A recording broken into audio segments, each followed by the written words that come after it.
So, basic history of 20th century China is you've got the Chinese Civil War that happened in the early part of 20th century, where Mao Zedong led a communist revolution in China, and they were, of course, fighting the nationalist Chinese under Chiang Kai-shek, and everybody was fighting the Japanese at that time.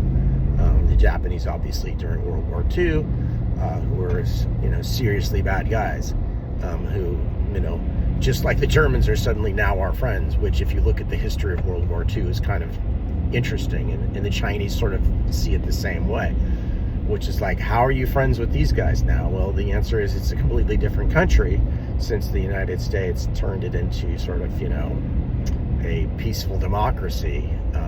At least that's how we see things.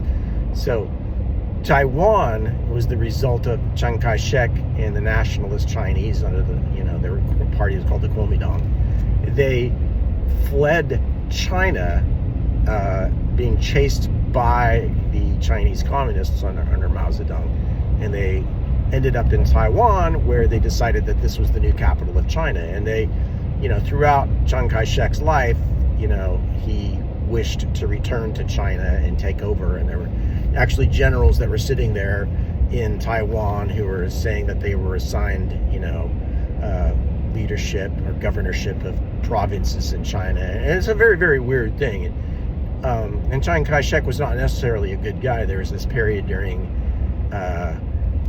Taiwan, when he was around, in which there's this thing called the White Terror, where he would basically execute, murder, and imprison his political opponents. It wasn't a democracy, actually, until much later. It was a repressive, sort of Franco-like situation, and he was in many ways a very, very bad guy. So it's very interesting history, and there's a lot more to it than that.